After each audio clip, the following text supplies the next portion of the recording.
کیا ہے؟ جنت. لہذا یا بر کا ترجمہ یعنی اس کا لازمی معنی جنت بھی لیا جا سکتا ہے. یعنی اب یوں ترجمہ ہو سکتا ہے لن تنالوا البر حتى تنفقوا مما تحبون، تم جنت کو ہرگز نہیں پا سکتے جب تک کہ تم اپنا مال محبوب، پسندیدہ مال اللہ کی راہ میں خرچ نہ کرو. در حقیقت یہاں یہودیوں کے اوپر چوٹ کی گئی ہے، تعریض کی گئی ہے. یہودیوں کے ہاں بھی دینداری تھی، لیکن وہ دینداری رسمی تھی، اور جہاں رسمی دینداری ہوتی ہے وہاں نیکی کے تھوڑے بہت کام تو ہوتے ہی رہتے ہیں. لیکن جہاں رسمی دینداری ہوگی وہاں اللہ کی راہ میں اپنا پسندیدہ مال خرچ کرنے کا جذبہ مفقود ہوگا. رسمی دیندار کہاں اللہ کی راہ میں اپنا پسندیدہ مال خرچ کرتا ہے؟ وہ لوگ جو حقیقی دیندار ہوتے ہیں،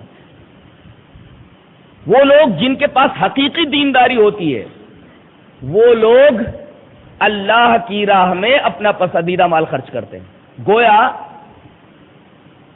انفاق مال محبوب فی سبیل اللہ کو ایک معیار اور کسوٹی بنا دیا گیا.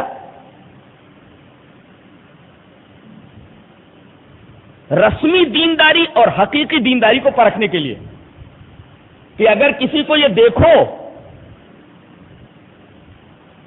کہ وہ اللہ کی راہ میں اپنا پسندیدہ مال خرچ کر رہا ہے تو حقیقی دیندار ہے، اور جو شخص اپنا پسندیدہ مال اللہ کی راہ میں خرچ نہیں کر رہا وہ رسمی دیندار ہے.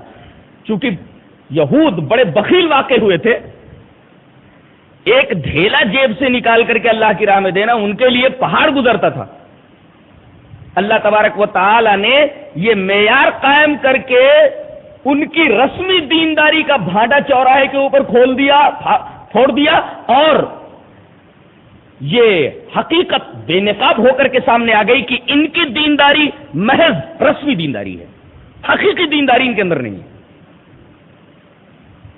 لہذا اگر حقیقی دیندار بننا ہے تو اللہ کی راہ میں اپنا محبوب مال خرچ کرو. بخاری اور مسند احمد میں ایک روایت اس طرح آئی ہے کہ جب یہ آیت کریمہ اتری لن تنالوا البر حتى تنفقوا مما تحبون، تو حضرت ابو طلحہ انصاری بھاگے بھاگے آئے اور کہا کہ اللہ کے رسول،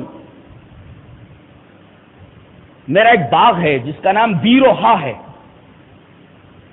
میں اس باغ کو بہت محبوب رکھتا ہوں، پورا باغ اللہ کی راہ میں دیتا ہوں.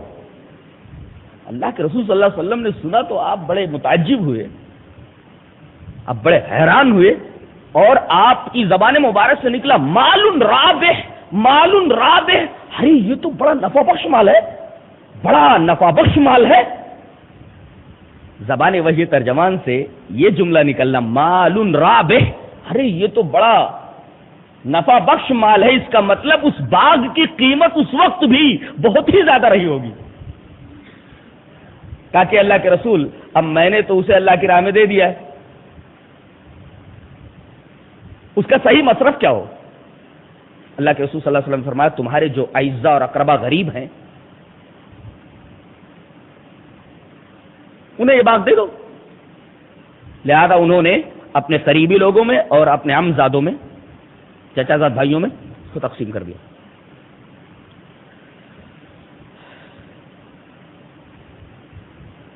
اس کے بعد یہودیوں کے دو سوالوں کے جوابات دیے جا رہے ہیں، ان کے دو شبہات کا رد کیا جا رہا ہے. کل الطعام کان حلا لبنی اسرائیل، اور اس کے بعد ان اول بیت وضع للناس الذی ببکۃ مبارک وہدی للعالمین فیہ آیات بینات مقام ابراہیم ومن دخلہ کان آمنا وللہ علی الناس حج البیت من استطاع الیہ سبیلا ومن کفر فإن اللہ غنی عن العالمین. ان آیات میں اللہ تبارک و تعالی نے یہودیوں کے دو سوالوں کے جوابات دیے ہیں. پہلا سوال، یہ نبی محمد صلی اللہ علیہ وسلم اپنے آپ کو نبی کہتا ہے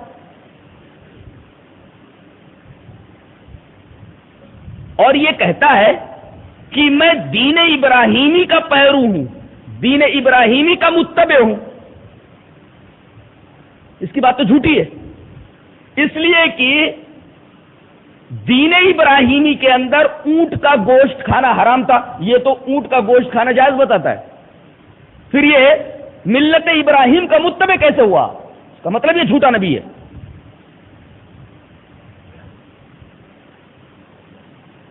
اللہ تبارک و تعالی نے اس کا جواب ارشاد فرمایا، کل الطعام کان حلا لبنی اسرائیل، کہ ہر کھانا بنی اسرائیل کے لیے حلال تھا۔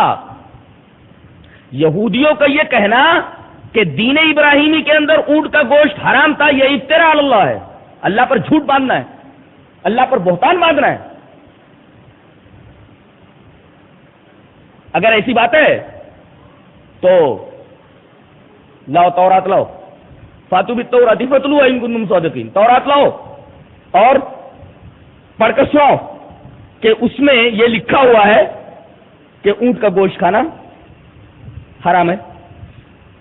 حقیقت یہ ہے کہ حضرت اسرائیل یعنی حضرت یعقوب علیہ السلام، ان کو عرق النساء کی بیماری ہو گئی تھی، یہ ترمذی کی روایت ہے کہ حضرت یعقوب علیہ السلام کو، ترمذی کی روایت کے مطابق حضرت یعقوب علیہ السلام کو عرق النساء کی بیماری ہو گئی تھی، جس کی وجہ سے انہوں نے اونٹ کا گوشت کھانا چھوڑ دیا تھا۔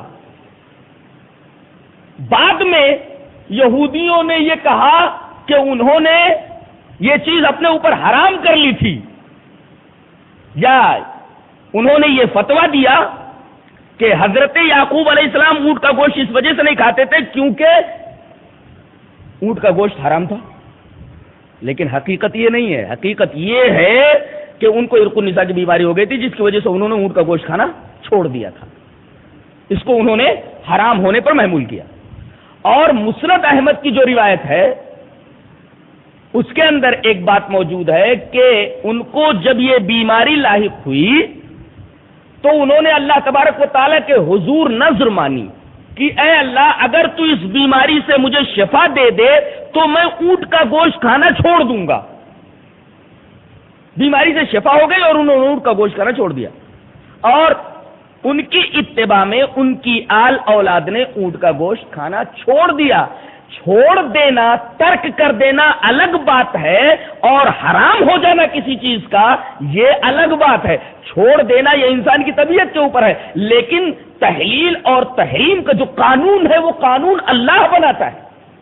تو یہ کہنا یہودیوں کا کہ اونٹ کا گوشت حرام تھا، یہ افتراء علی اللہ، اللہ تبارک و تعالیٰ پر بہتان ماننا ہے۔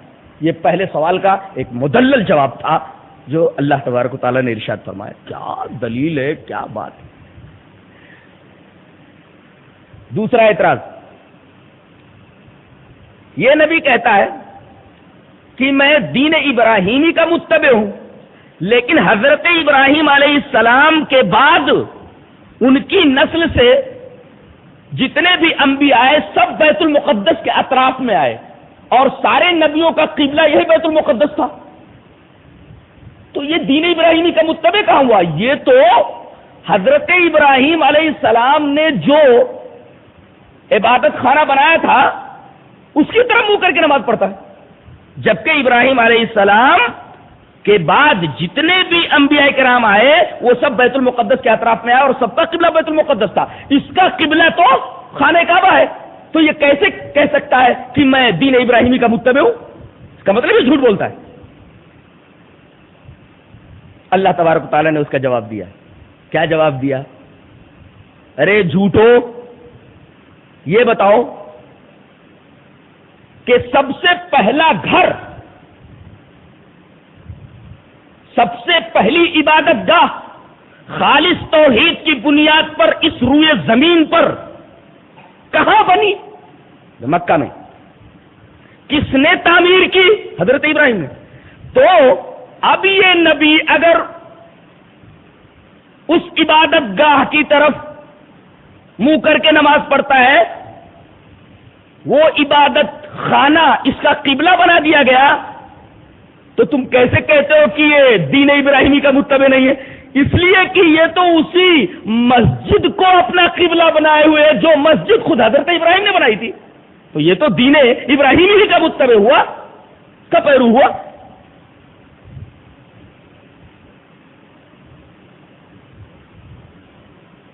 اس کی دلیل یوں دی گئی، ان اول بیت وضع للذی ببکۃ مبارکا وہدی للعالمین، کہ سب سے پہلے روئے زمین پر جو سب سے پہلا گھر اللہ کا بنایا گیا وہ مکہ میں بنایا گیا. مکہ کا پہلا نام بکہ تھا، قرآن حکیم نے وہی لفظ استعمال فرمایا، للذی ببکۃ. اور پھر مکہ کے اور خانہ کعبہ کے کچھ اوصاف بیان کیے گئے، مبارکن، برکتوں کا سرچشمہ. اللہ اکبر. آج پوری دنیا خانہ کعبہ مکہ کی برکتوں سے فیضیاب ہو رہی ہے. اور برکتیں کیسی؟ آج پوری دنیا محتاج ہے. پیٹرول بند ہو جائے پوری دنیا کے کاروبار ٹھپ پڑ جائیں گے. پیٹرول سے آگے اب تو نہ جانے کیسی کیسی گیسیں نکل رہی ہیں. پہاڑوں کے اندر بے شمار خزانے مدفون ہیں، بے شمار خزانے نکل رہے ہیں. تو یہ مبارکن، برکت والی جگہ ہے یہ. وہ ہدی للعالمین، اور تمام جہانوں کے لیے ہدایت، اس لیے کہ یہی سینٹر تھا، یہی چراغ ہدایت کا آیا اور یہیں سے پوری دنیا کے اندر روشنی برابر برابر تقسیم ہوئی. وہ ہدی للعالمین، ہدایت کی روشنی پوری دنیا کے اندر اسی سینٹر سے پھیلی، مکہ سے. تو مبارکن وہدی للعالمین فیہ آیات بینات، اس کے اندر واضح نشانیاں ہیں. ایک نشانی تو یہ، اس کی طرف جس نے نگاہ غلط انداز سے دیکھا اللہ نے اس کی آنکھیں نکال لی. یہ کتنی بہت بڑی نشانی ہے کہ آپ کی پیدائش سے کچھ عرصہ پہلے ابرہا نے ہاتھیوں کا لاؤ لشکر لے کر کے کعبہ کو ڈھانے کا ارادہ کیا.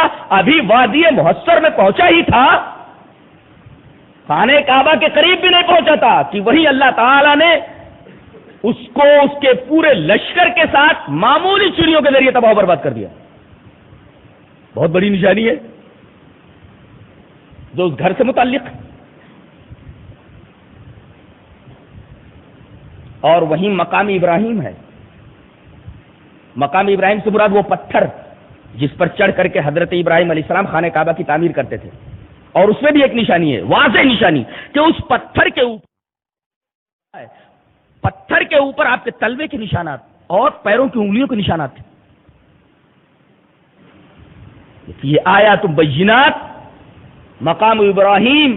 اور آگے ایک صفت بیان کی جا رہی ہے کہ اللہ تبارک و تعالی نے اس گھر کو آمین بنا دیا. ومن دخلہ کان آمنا، جو اس کے اندر داخل ہو گیا اسے امان مل گئی. ایک دشمن اپنے دشمن کو دیکھتا تھا، ایک آدمی اپنے جانی دشمن کو اس میں دیکھتا لیکن اس کو کوئی تکلیف نہ پہنچاتا، کوئی گزند نہ پہنچاتا. اللہ تعالی نے اس کو جائے امن بنا دیا اور فرمایا یہ گھر ایسا ہے کہ اگر کوئی آدمی صاحب نصاب ہو جائے، حج کے لیے زیادہ راہ ہو، حج کے لیے پیسہ ہو، تو اس کے اوپر حج کرنا فرض قرار دے دیا گیا. وَلِلَّهِ عَلَى النَّاسِ حِجُّ الْبَيْتِ مَنِ اسْتَطَاعَ إِلَيْهِ سَبِيلًا وَمَنْ كَفَرَ فَإِنَّ اللَّهَ غَنِيٌّ عَنِ الْعَالَمِينَ. اور آدمی نصاب کا مالک ہوتے ہوئے اگر حج نہ کرے تو در حقیقت وہ کفر کا ارتکاب کر رہا ہے. کتنا بڑا گناہ ہے صاحب نصاب ہوتے ہوئے حج نہ کرنا اور اللہ تبارک و تعالیٰ کا وہ گھر نہ دیکھنا. بڑا عجیب و غریب گھر ہے. اللہ میں جب بھی دیکھتا تھا بے قرار ہو جاتا تھا. اور میں نے کئی نمازیں الحمدللہ بالکل کعبہ سامنے ہے اور اس کے تھوڑے فاصلے سے میں نے نماز ادا کی. کعبہ ہمیشہ میرے سامنے رہا ہے.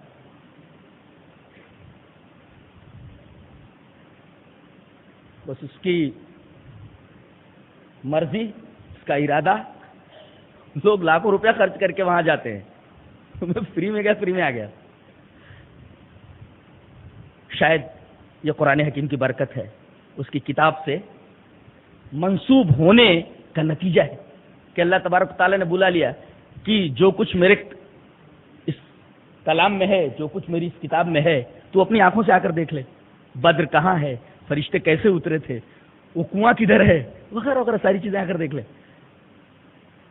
یہ فضل ہے اللہ تبارک تعالیٰ.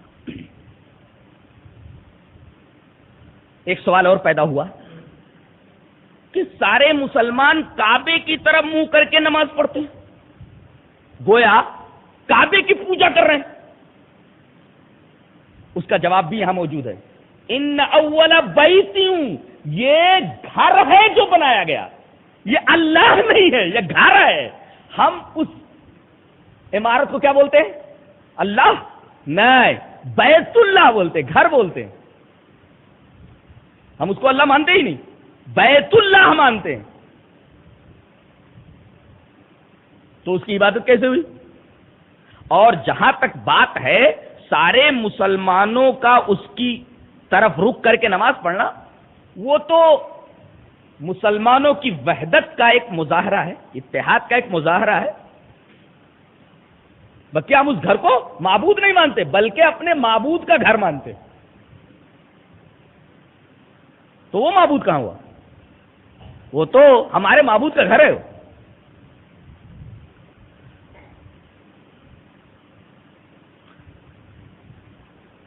دوسرا سوال یہ ہے کہ یہ حجر اسود کی پوجا کرتے ہیں، پتھر ہے جو کالا. جواب اس کا یہ ہے حجر اسود کی ہم پوجا نہیں کرتے، بلکہ حجر اسود کے بارے میں ہمارا عقیدہ یہ ہے کہ وہ نہ تو نقصان پہنچانے والا ہے نہ نفع پہنچانے والا ہے. اور عبادت کسی کی جاتی ہے تو کس مقصد کے تحت؟ نفع پہنچاتا ہے، نقصان پہنچاتا ہے. دیویوں کے بارے میں یہ عقیدہ، دیوتاؤں کے بارے میں یہ عقیدہ، پیروں کے بارے میں یہ عقیدہ، باباؤں کے بارے میں یہ عقیدہ. جو باطل معبودان ہیں ان کے بارے میں یہ عقیدہ ہے کہ وہ نفع پہنچا سکتے ہیں، نقصان پہنچا سکتے ہیں. لیکن اس پتھر کے بارے میں کسی مسلمان کا عقیدہ یہ نہیں کہ وہ نافع اور ضار ہے. اور یہ بخاری شریف کی روایت سے واضح ہے کہ حضرت عمر رضی اللہ تعالیٰ عنہ آئے اور حجر اسود کو بوسہ دیا اور زار و قطار رونے لگے اور کہنے لگے اے پتھر، اے حجر اسود، میں اچھی طرح جانتا ہوں انک حجر، کہ تو فقط ایک پتھر ہے، لا تنفع ولا تضر، نہ تو نفع پہنچا سکتا ہے نہ نقصان پہنچا سکتا ہے. یہ عقیدہ حضرت عمر رضی اللہ تعالیٰ عنہ نے بتا دیا کہ یہ تمام مسلمانوں کا عقیدہ ہے کہ یہ پتھر نہ تو نفع پہنچا سکتا ہے نہ نقصان پہنچا سکتا ہے. تو وہ معبود کہاں ہوا؟ کسی کی پوجا کی جاتی ہے تو کاہے کے لیے؟ کہ وہ نفع دے گا اور نقصان پہنچائے گا. اور اس پتھر کے بارے میں ہمارا یہ عقیدہ ہے ہی نہیں. دوسرے ہم اس کو سجدہ کہاں کرتے ہیں؟ اس کے سامنے رکوع کہاں کرتے ہیں؟ صرف چومتے ہیں یا ہاتھ لگاتے ہیں. تو چومنا پوجنا تھوڑی ہے. Kissing is not worshipping, kissing is not worshipping. بوسا دینا پوجنا نہیں ہے. بوسا دینا یا بوسا لینا یہ عبادت نہیں ہے. اس لیے کہ آدمی اپنے بچے کو بوسا لیتا ہے تو اس کا یہ مطلب ہوا کہ بچے کی پوجا کر رہا ہے؟ قطعاً نہیں. تو ہم صرف اور صرف اس پتھر کو بوسا دیتے ہیں، اور بوسا دینا یہ عبادت نہیں ہے. یہ اچھی طرح یاد رکھیے. بچے کو بوسا دے تو بچے کی عبادت کر رہے ہیں. ماں باپ اگر بچے کو بوسا دے تو ماں باپ تھوڑی بچے کی عبادت کر رہے ہیں. لہذا یہ اعتراض بھی بالکل لغو ہے.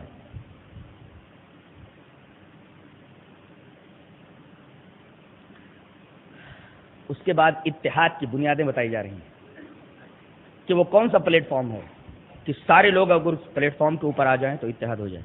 بتایا اتحاد کی 3 بنیادیں ہیں. اتقوا اللہ حق تقاتہ، اللہ کا تقوی جیسا کہ اس کے تقوی کا حق ہے. ایک بات یاد رکھیے، ایک ہے اللہ سے ڈرنا اور ایک ہے اللہ سے ڈرنا جیسا کہ اس سے ڈرنے کا حق ہے. دونوں میں زمین اور آسمان کا فرق ہے. اس کو سمجھاتا ہوں.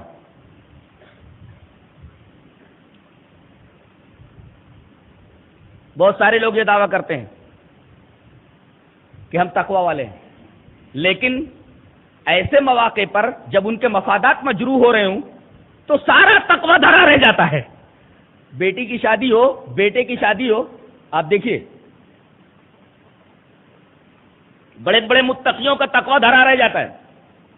پوچھا جاتا ہے حضرت آپ مسلمان ہیں یا آپ جہیز لے رہے ہیں اور شادی میں اتنا خرچ کر رہے ہیں؟ حدیث میں تو یہ ہے کہ سب سے بہترین شادی وہ جس میں خرچہ کم ہو، نبی نے تو یہ بتایا. اور شادیوں کو اتنا آسان کرو کہ زنا مشکل ہو جائے. تم نے تو شادیوں کو مشکل بنا کر کے زنا کو عام کر دیا ہے. کتنا بڑا گناہ کر رہے ہو تم. اور اللہ حیدرآباد والوں کے اوپر رحم فرمائے، یہ بلا ان کے درمیان بہت ہی بری طریقے سے موجود ہے اور اس وبا کے اندر وہ بری طریقے سے پھنسے ہوئے ہیں.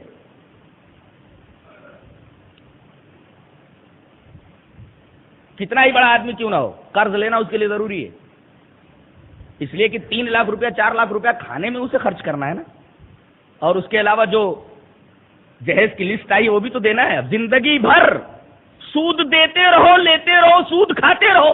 بتائیے اس قوم کا کیا ہوگا جو سود کے لین دین میں ملوث ہو جائے؟ عذاب الہی کا مورد نہیں بنے گی تو کیا ہوگا؟ ہمارے اوپر جو یہ آفتیں ہیں نا، خود ہمارے ہاتھوں کی کمائی ہے. ہم دوسروں کو ملامت نہ کریں کہ ان کی وجہ سے ہمیں تکلیف ہو رہی، قطعاً نہیں. قرآن کہتا ہے کہ یہ مصیبتیں جو تمہارے اوپر آ رہی ہیں، یہ آفتیں جو تمہارے اوپر آ رہی ہیں، تمہارے ہاتھوں کی کمائی ہے. وما اصابکم من مصیبت فبما کسبت ایدیکم، جو مصیبت بھی تمہارے اوپر آ رہی ہے وہ خود تمہارے ہاتھوں کی کمائی ہے. دوسروں کو ملامت نہ کرو، فلاں آدمی کی طرف سے ہمیں تکلیف ہے، فلاں ہمیں مٹانے کے چکر میں. قطع نہیں، تم نے اپنے مٹانے کا سامان خود کر رکھا ہے. تم تو جس ڈال کے اوپر بیٹھے ہوئے ہو اسی ڈال کو کاٹ رہے ہو اور الزام دوسروں کے سر ڈال رہے ہو. یہ عجیب مذہب کا خیز بات ہے. تو میں یہ کہہ رہا تھا کہ ایک ہے اللہ سے ڈرنا، ایک ہے اللہ سے ڈرو جیسا کہ اس سے ڈرنے کا حق ہے. اتقوا اللہ حق تقاتہ. یہ حق تقاتہ ہی کیا ہے؟ بہت سارے لوگ تقوی کے دعوے دار ہیں، لیکن جب وہ دیکھتے ہیں کہ ہماری ناک کٹنے والی ہے، ناک نہ کٹے، قرآن و سنت کے تقاضے پامال ہو جائیں، یہاں تقوی دھرا کا دھرا رہ جاتا ہے. حق تقاتہ کیا ہے؟ اتقوا اللہ کے ساتھ ناک کٹ جائے مگر قرآن و سنت کے تقاضے پامال نہ ہوں. یہ ہے تمہارے مفادات کے اوپر ضرب پڑ رہی ہو، تمہارے مفادات مجروح ہو رہے، تمہارا نقصان ہو رہا ہو، تمہاری ناک کٹ رہی ہو، لوگ تمہیں گالیاں دے رہے ہوں، لیکن تم یہ کہو کہ قطعاً نہیں، قرآن و سنت کے تقاضوں کو پامال نہیں ہونے دوں گا، چاہے میری ناک کٹ جائے، چاہے میں تباہ و برباد ہو جاؤں، لوگ چاہے مجھے سوسائٹی سے نکال دیں، بائیکاٹ کر دیں، لیکن میں قطعاً قرآن و سنت کے تقاضوں کو پامال نہیں ہوں. یہ ہے اتقوا اللہ حق تقاتہ. ایک عجیب بات فرمائی جا رہی ہے آگے، وہ سننے جیسے، آج لے جاؤ. کیا؟ ترجمہ پہلے کرتا ہوں. یا ایھا الذین آمنوا اتقوا اللہ حق تقاتہ، اے ایمان والو اللہ سے ڈرو جیسا کہ اس سے ڈرنے کا حق ہے. ولا تموتن الا وانتم مسلمون، اور نہ مرو مگر مسلمان ہو کر. آپ سے ایک سوال کرتا ہوں، اسلام کے اوپر مرنا، کہ میری موت اسلام کے اوپر ہو، یہ اپنے اختیار میں ہے؟ جواب دو. اسلام کے اوپر مرنا یہ انسان کے اختیار میں ہے؟ پھر اسلام کے اوپر مرنے کی توفیق کون دیتا ہے تب آدمی اسلام کے اوپر مرتا ہے؟ اللہ. اللہ توفیق دیتا ہے تب انسان اسلام کے اوپر مرتا ہے. اگر توفیق نہ دے تو انسان اسلام کے اوپر نہیں مر سکتا. اب جب توفیق الہی کی وجہ سے آدمی اسلام کے اوپر مرتا ہے تو سوال یہ ہے کہ توفیق کیسے ہوگی؟ جواب دیا گیا، اگر تم اللہ سے اس طرح ڈر رہے ہو جیسا کہ اس سے ڈرنے کا حق ہے تو تمہیں توفیق دی جائے گی کہ تمہاری موت اسلام کے اوپر ہو. یہ بات ہے، یہ ہے نکتہ. تو پہلی بنیاد ہے اتحاد کی، اتقوا اللہ حق تقاتہ.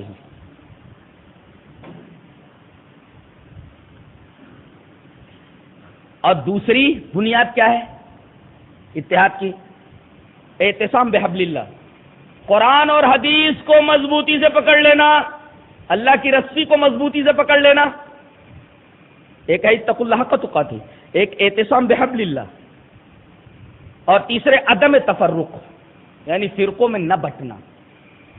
اتقوا اللہ حق تقاتہ فرسٹ بنیاد، پہلی بنیاد، دوسرے اعتصام بحبل اللہ دوسری بنیاد، قرآن و حدیث کو مضبوطی سے پکڑنا، اور تیسرے عدم تفرق، فرقہ بندی سے اپنے آپ کو محفوظ رکھنا۔ یہ تین بنیادیں ہیں کس کی؟ اتحاد کی۔ پہلی جو بنیاد بتائی گئی ہے وہ عجیب و غریب ہے۔ آدمی اگر اس طرح ڈرے جیسا کہ اللہ سے ڈرنے کا حق ہے،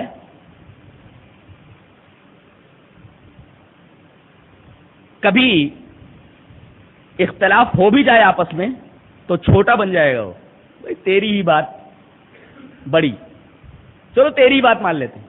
اختلاف کہاں ہوتا ہے؟ جب ہر آدمی اپنی بات منوانے پہ لگ جاتا ہے، میں جو کر رہا ہوں وہی صحیح ہے، دوسرا کہتا ہے جو تو کر رہا ہے وہ صحیح نہیں ہے نا؟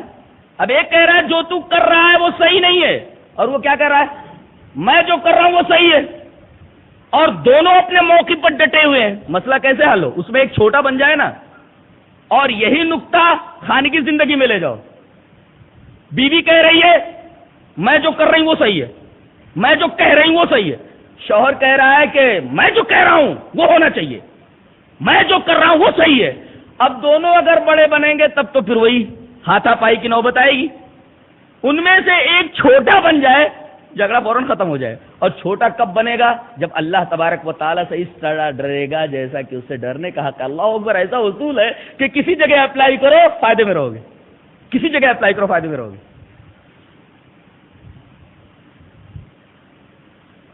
اتحاد کی تین بنیادیں: اللہ سے اس طرح ڈرنا جیسا کہ اس سے ڈرنے کا حق ہے، قرآن و سنت کو مضبوطی سے پکڑنا، عدم تفرق، فرقہ بندی سے پرہیز کر۔ اچھا، یہ باقی کب رہیں گے؟ نہیں سمجھا؟ آپ سمجھاتا ہوں۔ پیڑ آپ نے لگا دیا، پودے لگا دیے، اب کس چیز کی ضرورت ہے؟ زمین جوت کر کے خسو خاشاک سے اس کو پاک کر کے آپ نے پودا لگا دیا، بس کافی ہے؟ نہیں، بلکہ اب برابر پانی ڈالتے رہو، برابر اس کی دیکھ ریکھ کرتے رہو، دیکھ بھال کرتے رہو۔ ایسے ہی آپ اتقوا اللہ حق تقاتہ والے ہو گئے، اعتصام بحبل اللہ دوسری بنیاد بھی آپ کے پاس آ گئی، عدم تفرق بھی آپ کے اندر آ گیا۔ لیکن وَلْتَكُمْ طَائِفَةٌ مِّنْكُمْ وَلْتَكُمْ مِنْكُمْ امتن، تم میں سے ایک امت ایسی ہو، ایک گروہ ایسا ہو جو برابر بھلائی کا حکم دیتا رہے اور برائیوں سے روکتا رہے، گویا کہ وہ پانی کی حیثیت رکھتا ہے۔ ایک جماعت ایسی ہونی چاہیے جو برابر یہ کام کرتی رہے، وہ پانی کی حیثیت، ورنہ پودا سوکھ جائے گا۔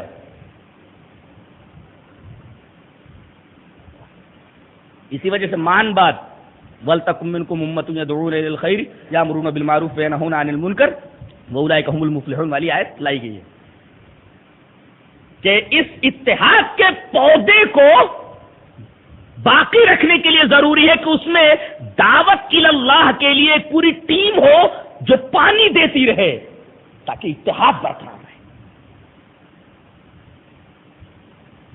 اس کے بعد فرمایا گیا کہ قیامت کے دن کچھ چہرے کالے ہوں گے اور کچھ چہرے سفید ہوں گے۔ سفید کا لفظ استعمال کیا گیا، یوم تبیض، ابیض مانے سفید ہونا، یوم تبیض وجوہ وتسود وجوہ، قیامت کے دن بعض چہرے کالے ہوں گے، بعض چہرے سفید ہوں گے۔ حقیقت یہ ہے کہ برے اعمال کالے ہوتے ہیں۔ ہم لوگ بولتے ہیں نا خراب کام کو، کائے کو یہ کالے کرتوت کر رہا ہے، کرتوت مانے کام، اس کے ساتھ ہم کالا لگاتے ہیں۔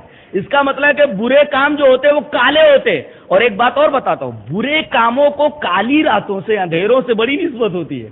جتنی بھی خطرناک چیزیں ہیں ان سب کا تعلق رات سے ہوتا ہے۔ شریر جنات رات میں نکلتے ہیں، اسی وجہ سے کہا گیا کہ جیسے ہی شام ڈھل جائے سرے شام ہی بچوں کو گھروں میں رکھو، باہر مت نکالو۔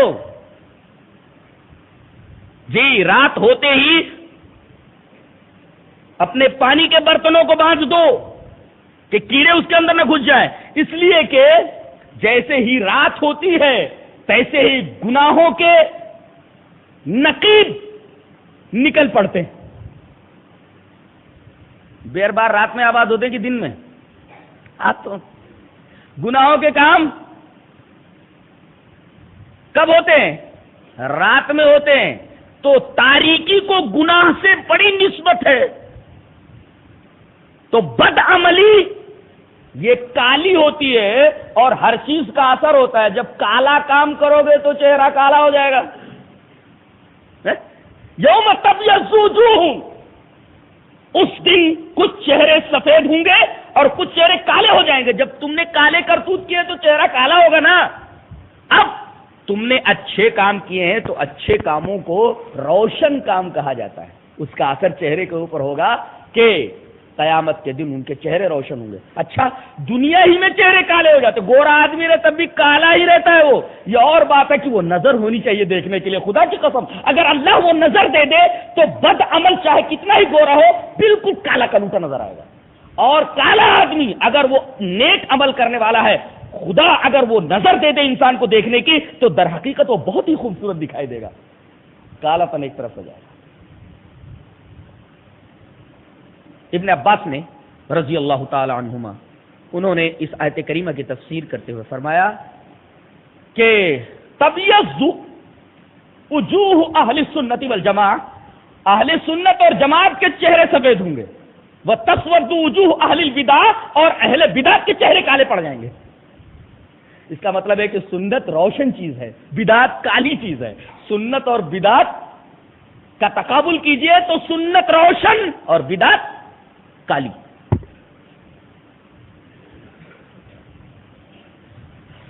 اس کے بعد یہودیوں میں اللہ کی طرف سے ایک فیصلہ نقل کیا گیا ہے. کہا گیا کہ یہ یہودی، یہ بنی اسرائیل، ذلت اور مسکنت ان کا مقدر ہے. یہ کبھی عزت کے ساتھ دنیا میں زندگی نہیں گزار سکتے. کسی سپر پاور کا طفیلی بن کر کے یہ دنیا میں کچھ دن باقی رہ سکتے ہیں لیکن پھل پھول نہیں سکتے. کیوں؟ وجہ بتائے گی. اس لیے کہ یہ انبیاء کو قتل کرتے ہیں. یقتلون الانبیاء، ان کا یہ وتیرہ رہا ہے کہ انبیاء کرام کو یہ قتل کرتے آئے ہیں. یہاں تک کہ اس قوم کا حال یہ ہے، یہ فیصلہ ایسے نہیں سنایا گیا ہے، انبیاء کے قتل کی وجہ سے اور اللہ کی مسلسل نافرمانی کی وجہ سے، اور کون سا پاپ ہے جو یہ نہ کرتے ہوں، ان وجوہات کی بنا پر، اور خاص طور سے انبیاء کی بد دعا ہے اس قوم کے اوپر. بد دعا ہی نہیں بلکہ انبیاء کی بد دعا ان کی جینز میں داخل ہو گئی ہے. کس میں؟ جینز میں داخل ہو گئی ہے. لہذا یہ ہمیشہ ایسے ذلیل و خوار رہیں گے، اس دنیا میں پنپ نہیں سکتے. ذلت و مسکنت ان کا مقدر ہے. اس کے بعد فرمایا گیا تم حق پر ہونا، تو حق کے مخالفین تو دنیا میں ہوتے رہے ہیں. ستیزہ کار رہا ہے ازل سے ٹائم روز.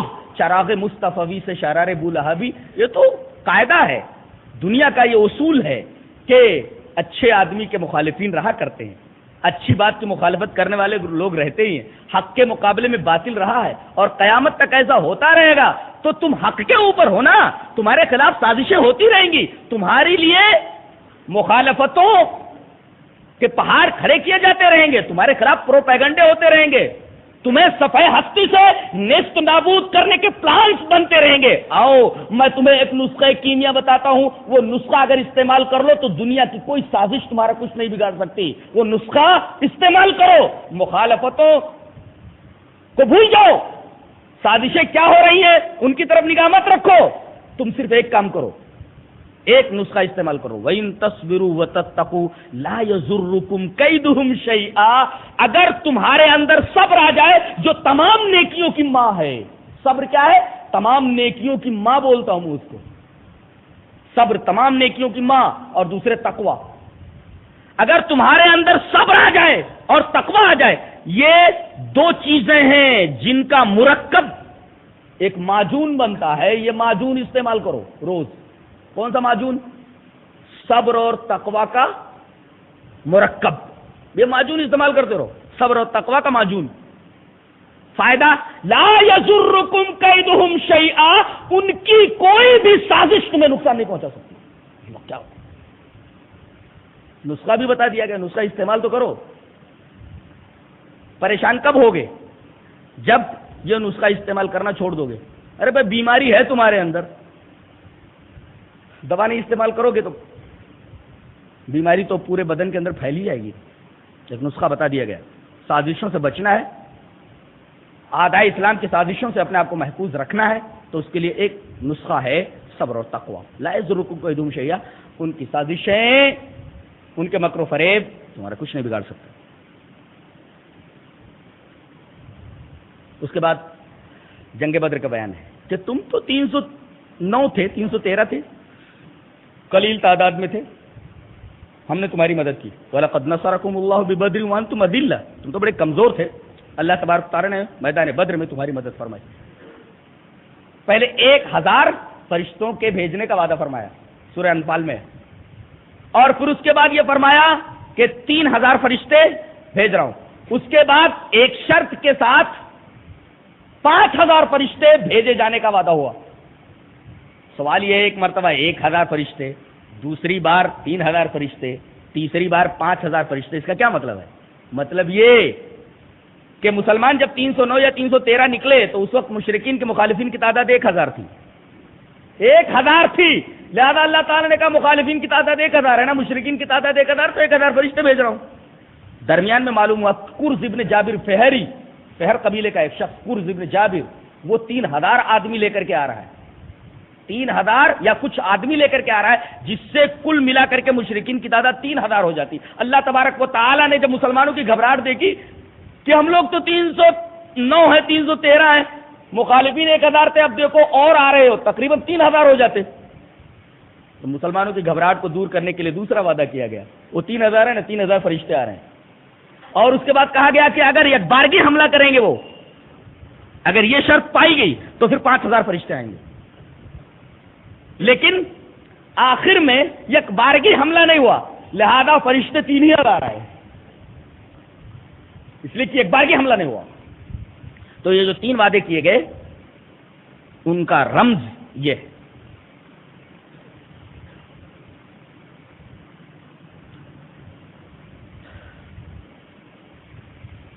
اس کے بعد ایک بڑی پیاری بات کہی جا رہی ہے. کہا گیا والذین اذا فعلوا فاحشة او ظلموا انفسهم ذکروا اللہ فاستغفروا لذنوبهم ومن یغفر الذنوب الا اللہ ولم یصروا علی ما فعلوا وهم یعلمون. بڑی پیاری بات ہے، یہ لے کر کے جاؤ. کہتے ہیں آدمی گناہ صغیرہ کرے یا گناہ کبیرہ کرے. گناہ صغیرہ کسے کہتے ہیں؟ چھوٹے گناہ کو. اس کی تفصیل 5ویں پارے میں کل انشاءاللہ کروں گا. چھوٹے گناہ کرے یا بڑے گناہ کرے، ان کی پہچان کیا ہے؟ یہ چھوٹا گناہ یا بڑا گناہ کل بتاؤں گا.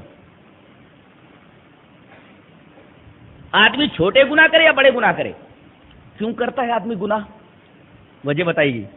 ذکر اللہ، اللہ کو یاد کرے. اس کا مطلب اللہ کے ذکر سے غافل ہو جاتا ہے، تبھی آدمی گناہ صغیرہ گناہ کبیرہ میں مبتلا ہوتا ہے. لہذا اگر گناہ صغیرہ اور گناہ کبیرہ سے بچنا ہے تو اللہ تبارک و تعالیٰ کا ذکر برابر کرتے رہو. یا اب گناہ ہو جائے تو اب کیا کرنا ہے؟ پھر ذکر اللہ، اس لیے کہ غفلت سے وہ گناہ ہوا ہے نا، تو اب اللہ کو یاد کرو. اب گناہ ہو گیا تو اللہ کو یاد کرنے کے بعد اب اگلا مرحلہ کیا ہے؟ فاستغفروا لذنوبہم، اپنے گناہوں کی معافی مانگ لو. اور اللہ گناہ بخشتا ہے 2 شرط کے ساتھ. 2 شرطیں ہونا. پہلی شرط کیا ہے؟ اب نے جو گناہ ہوئے ہیں، آپ نے جو گناہ کیا ہے اس پر آپ ندامت کا اظہار کیجیے. ارے اتنا برا ہو گیا. اور آگے آپ یہ عزم کریں کہ وہ گناہ ریپیٹ نہیں ہوگا. عارف رومی نے ایک بڑا پیارا واقعہ بیان کیا ہے کہ ایک آدمی تھا نصوح نام کا، عورت جیسی شکل تھی اور عورتوں جیسی باتیں کرتا تھا. تو بادشاہ لوگ بیگمات کی خدمت کے لیے جو خادمائیں رکھتے تھے، یہ بھی اسی میں شامل ہو گیا. عیاش طبیعت کا تھا. اب وہ بادشاہ کی بیگمات کے بدن کی مالش، ان کو نہلانا، یہ سب کام جو خادمائیں کرتی تھی، یہ بھی جو عورت کی شکل کا تھا اور عورتوں جیسی باتیں کرتا تھا، عورت بن کے ان کے درمیان کام کرنے لگا، اور اس کو اس کام سے بڑا مزہ آتا تھا، نفس کو تلذذ اور حظوظ نفس اس کو ملتا تھا۔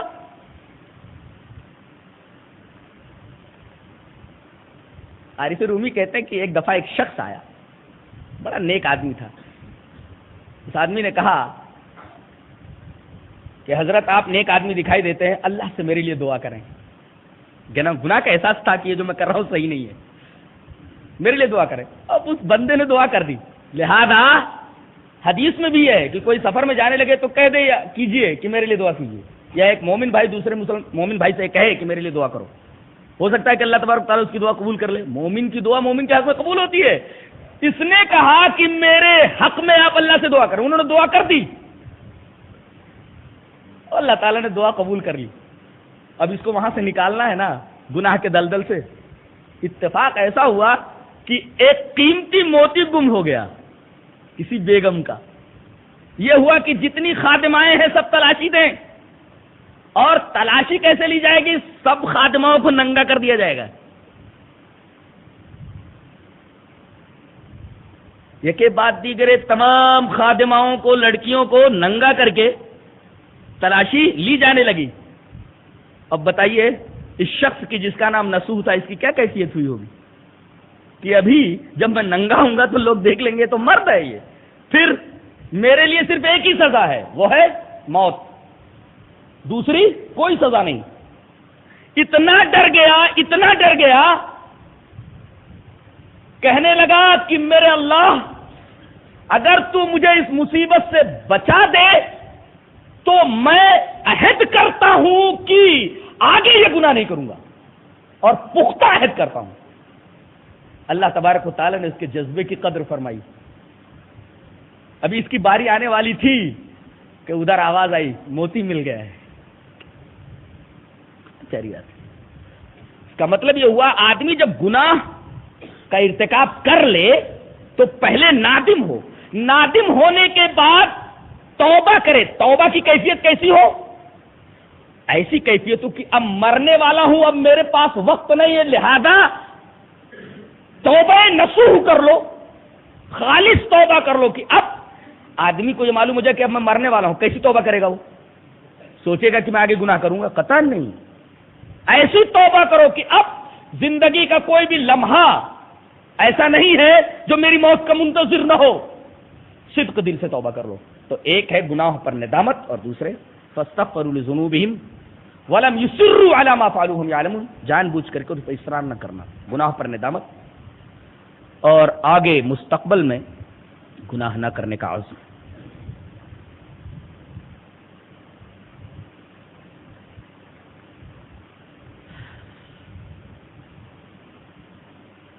تیسرے پارے کے اندر ایک بڑا پیارا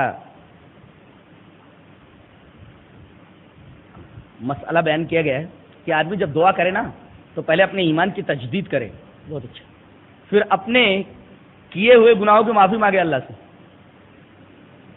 کتنی اچھی بات کہی، الذین یقولون ربنا اننا آمنا فاغفر لنا ذنوبنا وقنا عذاب النار الصابرین والصادقین والقانتین والمستغفرین بالاسحار۔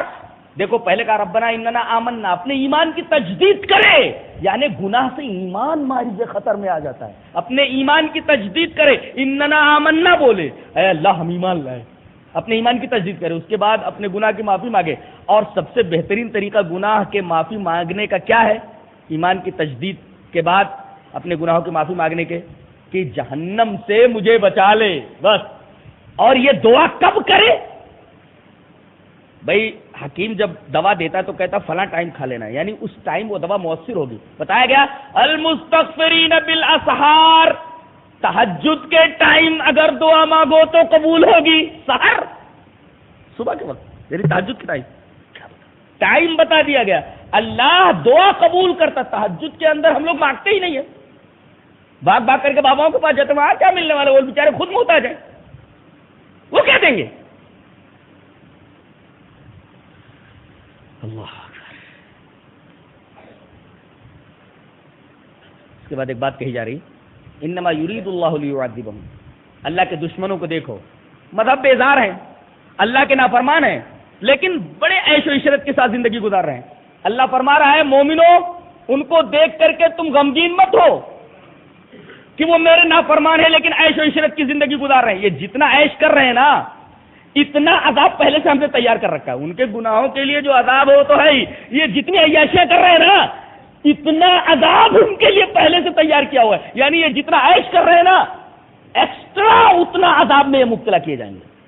انما یرید اللہ لیعذبہم، یعنی یہ جو عیاشیاں ہیں ان کے عذاب کی ایک قسط ہے جو یہاں یہ کر رہے ہیں۔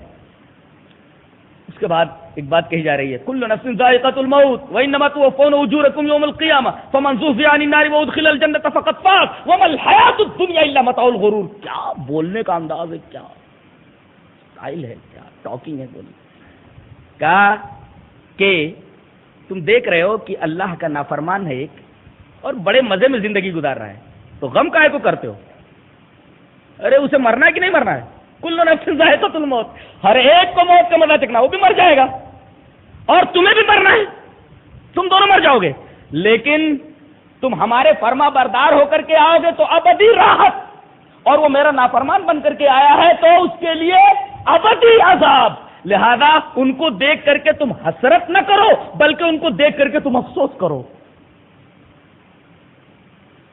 تو ایک بات بتائے گی کہ موت سے کسی کو مفر نہیں، کل نفس ذائقۃ الموت، پرائم منسٹر کو مرنا ہے، صدر کو مرنا ہے، سی ایم کو مرنا ہے، نیتا کو مرنا ہے، ایک معمولی آدمی کو مرنا ہے، بڑے آدمی کو مرنا ہے، سب کو مرنا ہے، کل نفس ذائقۃ الموت، موت سے کسی کو مفر نہیں، ایک مسلمہ حقیقت جس سے کسی کو انکار نہیں۔ ایک اچھا وَإِنَّمَا تُوَفَّوْنَ أُجُورَكُمْ يَوْمَ الْقِيَامَةِ، یہاں جو بھی کر رہے ہو تم بھلا یا برا اس کا پورا پورا بدلہ قیامت کے دن، وَإِنَّمَا تُوَفَّوْنَ أُجُورَكُمْ يَوْمَ الْقِيَامَةِ، قیامت کے دن پورا پورا بدلہ، برے اعمال کا پورا بدلہ، اچھے اعمال کا پورا بدلہ۔ دو تیسرے فمن زحزح، کامیابی کا معیار کیا ہے؟ کامیاب کون؟ فمن زحزح عن النار وادخل الجنۃ فقد فاز، جو جنت میں داخل کر دیا گیا اور جہنم سے بچا لیا گیا وہ کامیاب ہوا۔ کامیابی کا معیار یہ ہے کہ آدمی جہنم سے بچا کر کے جنت میں ڈال دیا جائے، یہ کامیابی کا معیار ہے۔ چوتھا وما الحیاۃ الدنیا الا متاع الغرور، یہ دنیا یہ تو سراب ہے، دھوکے کی ٹٹی ہے، میراج ہے، یہ سراب ہے۔ اس لیے کہ آدمی اگر اسے پیاس لگی ہو اور صحرا میں ہو تو دور ریت جو ہے وہ فزکس کا کوئی قاعدہ ہے کہ یہ طریقہ ہو تو ریت جو ہے وہ شراب دکھتی ہے، اور یہ طریقہ ہو تو ریت ڈائمنڈ دکھتی ہے، فزکس کا کچھ اصول ہے۔ اور میرا بچہ کچھ بیان کر رہا تھا، میری سمجھ میں نہیں آ رہا تھا کیا ہے وہ، میں نے شراب کہا تو اس نے بتایا کہ شراب کیسے بنتا ہے بول رہا تھا وہ۔ تو یہ دنیا شراب، ایک پیاسا آدمی ریت کو پانی سمجھ کر کے دوڑتا رہتا ہے، زندگی بھر دوڑتا رہے، پیاس سے مر جائے گا لیکن اسے پانی ملنے والا نہیں ہے، ایسے دوڑتا رہے زندگی بھر، تمام تمنائیں پوری نہیں ہوتی اور آخر میں مر جاتا ہے وہ۔ کل نفس ذائقۃ الموت، تو شراب ہی تو ہے، دھوکے کی ٹٹی ہی تو ہے، دھوکہ ہے، یہ شراب دھوکہ ہے۔ اور متا کہہ کر کے تو عجیب نقطہ پیدا کر دیا گیا ہے، متا کا مطلب ہوتا ہے عارضی پونجی، یہ جو کچھ تمہیں دیا گیا یہ عارضی ہے، ہمیشہ رہنے والا نہیں ہے یہ۔ تو ایک تو دھوکہ ہے، اور دھوکہ بھی کیسا؟ وہ بھی عارضی ہے، ہمیشہ رہنے والا نہیں ہے کہ ہمیشہ اس دھوکے میں مبتلا رہو۔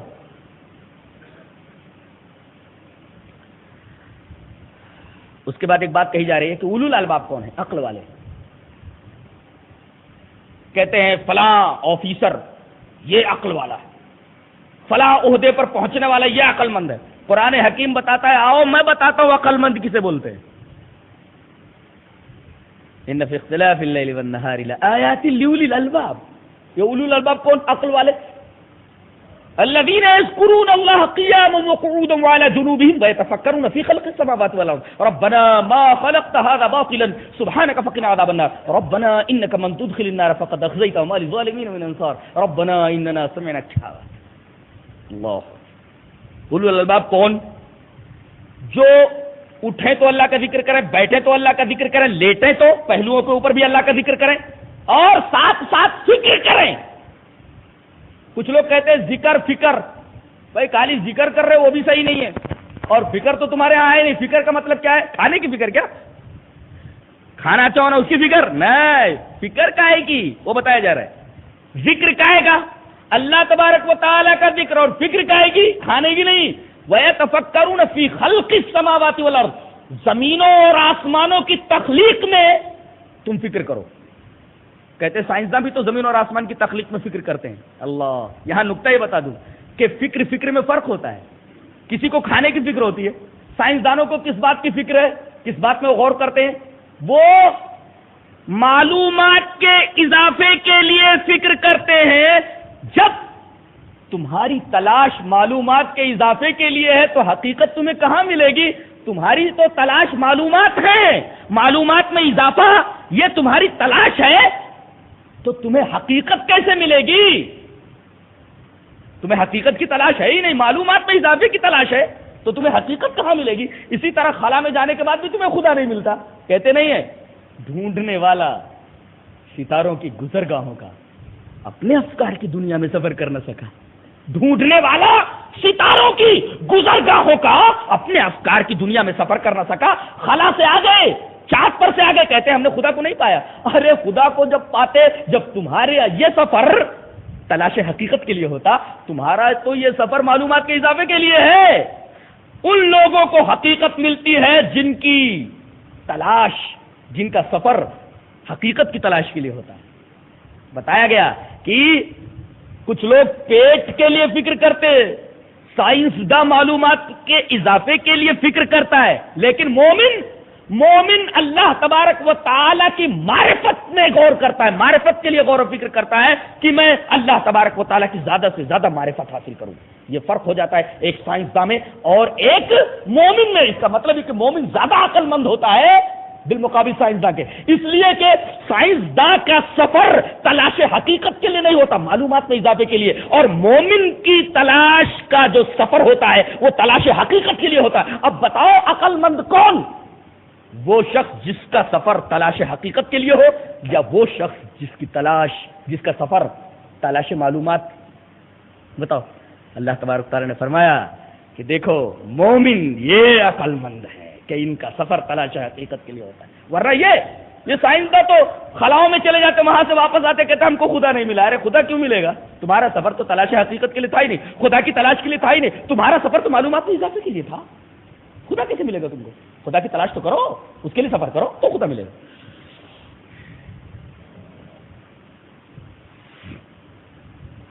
مبلغ کے اوصاف بتائے جا رہے ہیں. مبلغ کیسا ہونا بتایا جا رہا ہے. وَلَوْ كُنْتَ فَظًّا غَلِيظَ الْقَلْبِ لَانفَضُّوا مِنْ حَوْلِكَ. اخلاق بہت اچھے ہونے چاہیے، سخت دل نہیں ہونا، سخت کلام نہیں ہونا، بات کرے تو پھول جھڑے. مبلغ کی پہلی صفت. دوسری صفت، اگر اس کے شاگردوں سے کوئی غلطی ہو جائے تو ان کو معاف کر دے، اور غلطی ہونے کے بعد ان کو چھوڑ نہ دے بلکہ برابر ان کی خیر خواہی کرتا رہے. 3 چوتھے مشورہ کرتا رہے ان سے. وشاورہم فی الامر. یہ مبلغ کی 4 خصوصیات ایک آیت کریمہ میں بیان کی گئی جو ابھی میں نے پڑھا. وَلَوْ كُنْتَ فَظًّا غَلِيظَ الْقَلْبِ لَانفَضُّوا مِنْ حَوْلِكَ.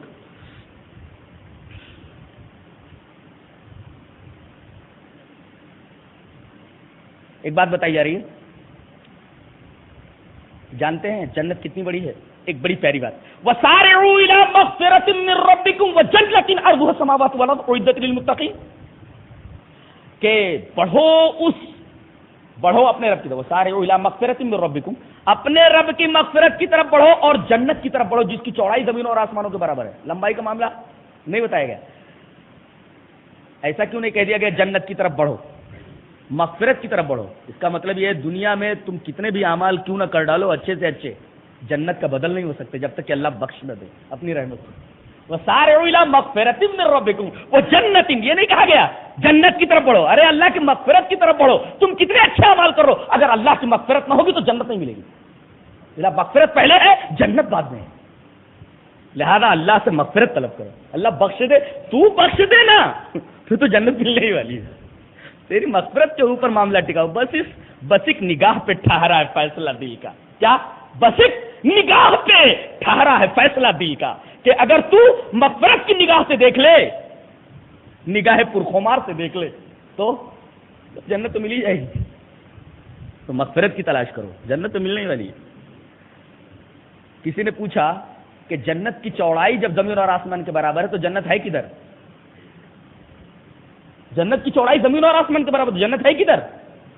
یہ سوال نبی سے کیا گیا تھا. تو آپ نے فرمایا ایک بات بتاؤ، جب رات ہوتی ہے تو دن کدھر چلا جاتا ہے، اور دن ہوتا ہے تو رات کدھر چلی جاتی ہے؟ بولو. ایسے ہی ہے جنت کا معاملہ. یعنی جواب یہ دیا گیا کہ دن جب کہیں رہتا ہے تو اس کے مقابلے میں وہاں رات رہتی ہے نا. تو ایسے ہی کائنات کے ایک حصے میں اعلیٰ علیین ہے اور کائنات کا دوسرا حصہ وہ اسفل سافلین ہے، جہنم ہے. بہت پراسرار کتاب ہے یہ، بہت پراسرار کتاب.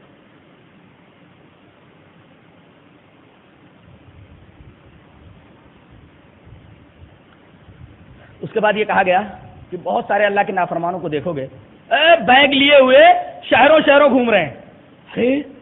بیگ لیے ہوئے، دنیا بھر کے چیک بھرے ہوئے ہیں، ہوٹلوں میں ٹھہرتا ہے. یہ کتنا بڑا آدمی ہے، کیا مزے لے رہا ہے زندگی کے. اللہ فرما رہا ہے لا یغرنک تقلب الذین کفروا فی البلاد. شہروں میں یہ جو اللہ کے نافرمان گھوم رہے ہیں، بلاد مانے شہروں میں جو یہ اللہ کے نافرمان گھوم رہے ہیں، یہ تمہیں دھوکے میں نہ ڈال دیں. ان کا گھومنا پھرنا لا یغرنک تقلب الذین، تقلب مانے کبھی یہاں آنا کبھی ادھر چلے جانا، کرنول سے حیدرآباد سے وشاکھاپٹنم سے فلاں جگہ، یہ تقلب. لا یغرنک تقلب الذین کفروا، اللہ کے نافرمانوں کا ادھر ادھر جانا، بیگ لیے ہوئے، لاکھوں کے چیک لیے ہوئے، عیش و آرام کے لیے 5 اسٹار ہوٹلوں میں ٹھہرنا، کہیں تمہیں دھوکے میں نہ ڈال لے. متاع قلیل، تھوڑے دنوں کا معاملہ ہے یہ. ومأواہم جہنم وبئس المہاد. ان کے اوپر افسوس کرو، ان کو دیکھ کر کے حسرت مت کھاؤ. اس کے بعد ایک بڑی پیاری بات کہی جا رہی ہے کہ تمام کے تمام انسان ایک مرد اور ایک عورت کی اولاد ہے.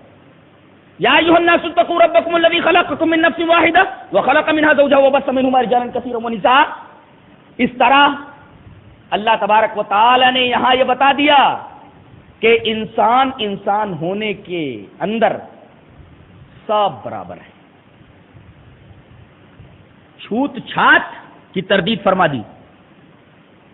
کوئی یہ کہے کہ میں دیوتاؤں کی نسل سے ہوں اس لیے میں سب سے بڑا، کوئی کہے کہ وہ راکشسوں کی اولاد ہے اس وجہ سے وہ بہت نیچا ہے. نہیں، سب آدم اور حوا کی اولاد ہو. اس طرح ہندو مسلم سکھ عیسائی سب بھائی ہو گئے اس لیے کہ سب آدم کی اولاد ہے. یہ اور بات ہے کہ کچھ فرما بردار ہے اللہ کے، کچھ نہ فرمانے، لیکن سب کے سب آدم کی اولاد ہے. اس طرح ایک رشتہ بن جاتا ہے ہمارا سب کے ساتھ. ہمارا تعلق ہندوؤں سے بھی ہے، ہمارا تعلق عیسائیوں سے بھی ہے، ہمارا تعلق یہودیوں سے بھی ہے، اس لیے کہ یہ سب ایک ہی جگہ سے تو آئے ہیں، سب بھائی بھائی ہیں نا. اسی آیت کریمہ کے تناظر میں یہ بات کہی گئی ہے.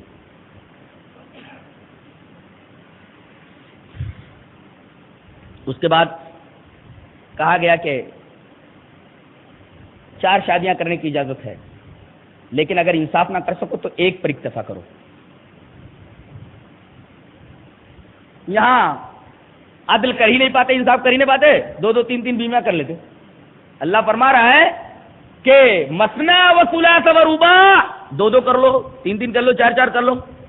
لیکن اگر تم عدل نہ کر سکو تو واحدہ، ایک کے اوپر اکتفا کرو. عدل اگر نہیں کر سکتے تو یہ تعلیم کسی اور مذہب کے اندر نہیں ہے. عدل کر سکو تو 4، عدل نہیں کر سکتے ہو تو پھر 1. یہ تعلیم کسی اور مذہب کے اندر نہیں پائیں گے.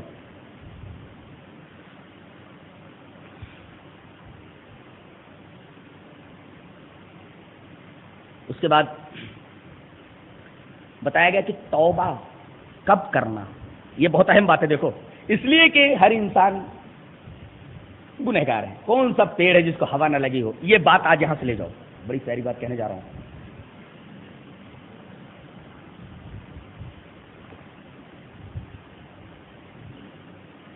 توبہ کون سے گناہ کے اوپر ہے؟ فرمایا گیا انما التوبۃ یعملون السیئات حتی اذا حضر احدهم الموت قال انی تبت الان ولا الذین یموتون وهم کفار. بتایا جا رہا ہے ان آیات میں کہ توبہ کو اتنا مؤخر نہ کرو کہ موت آ جائے، اور موت جب آ جائے تو توبہ کا دروازہ بند ہو جاتا ہے، تب اس وقت بولو انی تبت الآن، اب میں نے توبہ کیا تو توبہ قبول نہیں ہوگی۔ یعنی موت آنے سے پہلے، عالم آخر کا منظر سامنے آنے سے پہلے توبہ کر لو۔ اور حدیث پاک اب سنیں، وہاں عبداللہ ابن عمر رضی اللہ تعالیٰ عنہ قال قال رسول اللہ صلی اللہ علیہ وسلم ان اللہ یقبل توبۃ العبد ما لم یغرغر، رواہ ابن ماجہ و رواہ ترمذی۔ یہ روایت ترمذی شریف میں بھی ہے اور ابن ماجہ میں بھی ہے کہ اللہ تبارک و تعالیٰ بندے کی توبہ کو قبول کرتا ہے جب تک کہ اسے غرغرہ نہ آ جائے۔ یہ غرغرہ کیا ہے؟ یہ غرغرہ کیا ہے؟ غرغرہ نہ آ جائے، غرغرہ سے پہلے تک قبول کرتا ہے، توبہ کر لے تو اللہ معاف کر دیتا ہے۔ یہ غرغرہ کیا ہے؟ غرغرہ کا مطلب یہ ہے کہ کوئی پتلی چیز، مائع کوئی پتلی چیز منہ کے اندر ڈالی جائے اور بیچارہ وہ جو بستر پر پڑا ہوا ہے، پتلی چیز منہ میں آنے کے بعد اس کو زبان سے منہ میں ایرے پھیرے لیکن اسے حلقوم سے نیچے نہ اتار سکے تو سمجھو غرغرہ آ گیا۔ یعنی اب جتنا کھا چکا تھا، جتنا تیرے مقدر میں تھا وہ کھا چکا ہو گیا، اب ایک قطرہ پانی حلق کے نیچے نہیں اترے گا۔ بعض لوگ جو مردوں کو نہلاتے ہیں، جب اسے وضو بنانے کے لیے تیار ہوتے ہیں تو دیکھتے ہیں کہ منہ سے پانی نکل رہا ہے، یہ وہی پانی ہے کہ منہ میں ڈالا جاتا ہے چمچے کے ذریعے لیکن حلق سے نیچے نہیں اتر رہا، اس لیے کہ اب ایک قطرہ پانی اس کا مقدر نہیں ہے۔ اس کا مطلب ایک ایک قطرہ پانی لکھا ہوا ہے، ایک ایک دانہ لکھا ہو، کتنے دانے کھائے گا، کتنے قطرے پانی پیے گا۔ جو قطرہ مقدر میں نہیں، حلق سے نیچے نہیں اترتا، نہلاتا ہے تو باہر نکل آتا ہے۔ اللہ، کتنا مجبور ہے انسان، کیا تکبر کرے گا کہ یہ بکھیرا کیا ہے، یہ سب کھڑا کہ کیا ہے، اچھے انسان بنو اور اچھے طریقے سے اس دنیا سے چلے جاؤ۔ کچھ نہیں ہے یہاں، شراب ہے یہ سب، کچھ بھی نہیں ہے یہاں، کچھ نہیں۔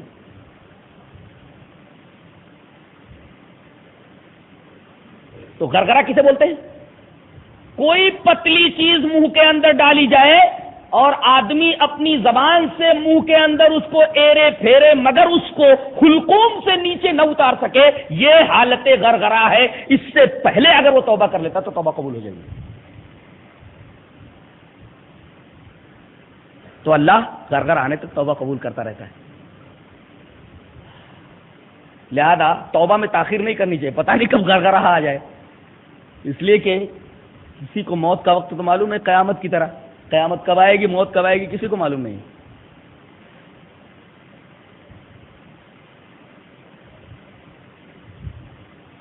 اس کے بعد محرمات بتائی جائیں کہ کون کون سی عورتیں تمہارے اوپر حرام ہیں۔ تو 7 یہ نسبی رشتے سے وہ حرام ہیں عورتیں، اور 7 رضائی رشتے سے، 7 رضائی یعنی دودھ پلانے کی طرف سے، 7 رضائی رشتے سے، 7 نسبی رشتے سے اور 4 سسرالی رشتے سے۔ یہ کتنے ہو گئے؟ تقریباً 18، 7 سے 14 اور 4 18، یہ محرمات۔